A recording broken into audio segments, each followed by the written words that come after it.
कि आने वाला समय में अगर किन्हीं को ज़रूरत हो कि नहीं हम लगाएंगे तो उनको बीज भी मुहैया कराएंगे। और कोई ऐसा इंसान है जो कि नहीं हम शुद्ध तेल खाना चाहते हैं सनफ्लावर का, तो उनको भी देंगे। अगर मार्केटिंग मेरा झारखंड में ठीक रहा, गिरिडीह जिला में ठीक रहा तो ठीक है, नहीं रहा तो कहीं कोई उपाय तो करना ही पड़ेगा। ऐसा नहीं कि अपना सामान उगाने के बाद तो चाहे कुछ भी करे, पर क्या करना तो कृषि पड़ेगा। विभाग से कुछ सहयोग वगैरह आप लोगों को दिया जाता है क्या? नहीं, कृषि विभाग से हमको कुसुम योजना के द्वारा सोलर ये पंप मिला हुआ है, समझे। बाकी बात और कुछ तो ऐसा सुविधा आज तक मिला नहीं कृषि विज्ञान केंद्र के द्वारा। गिरिडीह जिले के सरिया अनुमंडल के बगोदर प्रखंड से करीब 20 किलोमीटर दूर कारीपहरी गांव में चारों ओर जंगल से घिरी बंजर जमीन पर एक किसान ने अपनी मेहनत से सूर्यमुखी की खेती कर मिसाल कायम की।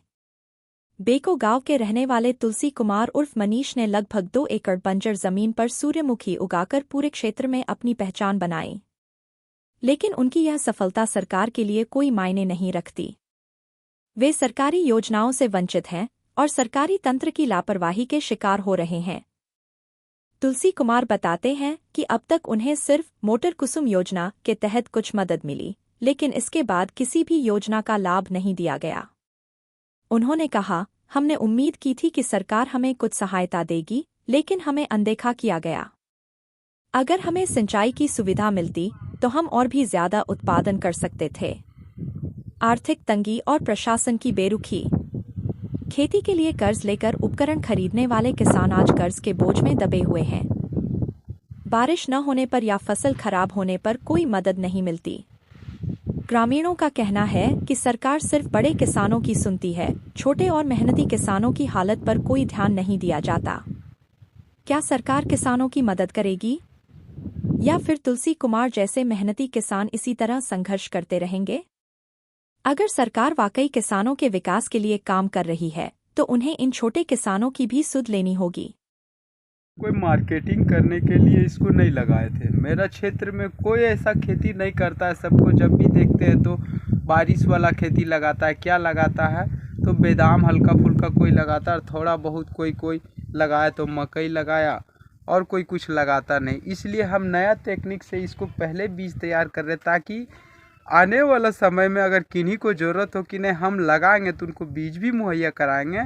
और कोई ऐसा इंसान है जो कि नहीं हम शुद्ध तेल खाना चाहते हैं सनफ्लावर का, तो उनको भी देंगे। अगर मार्केटिंग मेरा झारखंड में ठीक रहा, गिरिडीह जिला में ठीक रहा तो ठीक है, नहीं रहा तो कहीं कोई उपाय तो करना ही पड़ेगा। ऐसा नहीं कि अपना सामान उगाने के बाद तो चाहे कुछ भी करे, पर क्या करना तो कृषि पड़ेगा। विभाग से कुछ सहयोग वगैरह आप लोगों को दिया जाता है क्या? नहीं, कृषि विभाग से हमको कुसुम योजना के द्वारा सोलर ये पंप मिला हुआ है, समझे।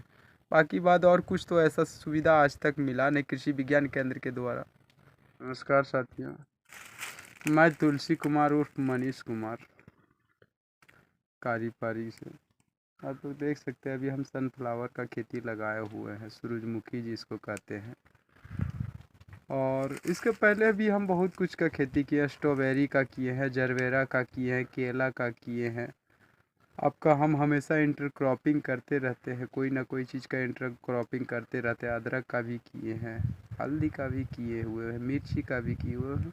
हम जब भी कोई समय आता है उस सीजन के अनुसार हम खेती करते रहते हैं। अभी आप लोग देख सकते हैं टमाटर मेरा 3 एकड़ में लगा हुआ है। मार्केटिंग नहीं रहने के कारण किसान लोग खेती करने का मनोबल दिन प्रतिदिन टूटते जाता है। अगर वही चीज़ हमारे क्षेत्र में भी अगर कहीं किसी ऐसा बड़ा कोल्ड स्टोर रहता तो हम आज अपना टमाटर को सुरक्षित रख सकते थे। इसका पहले हम आलू का भी खेती किए थे, जो कि कोल्ड स्टोर नहीं रहने के चलते हमको तुरंत आलू का भी मार्केट में भेजना पड़ा, क्योंकि अगर हम रखते तो दिन प्रतिदिन आलू उसका रेट भी गिर जाता और कम पड़ जाता। बस यही सब तकनीके के चलते आज हम लोग किसान परेशान हैं। मार्केटिंग का कोई रेट नहीं, मार्केट अपना रेट तय करता है। किसान फसल तो बहुत कुछ उगा लेता है, पर अपना फसल उगाया हुआ चीज़ को भी अपना वो रेट नहीं लगा सकता। यही प्रॉब्लम है कि किसान मेहनत तो बहुत जी जान से करता, 4 महीने मेहनत करने के बाद 2 रुपया और 3 रुपया केजी में मिलने लगता। तो किसान खेती करना दिन प्रतिदिन छोड़ने का रीज़न और कारण यही है। बस इतना ही।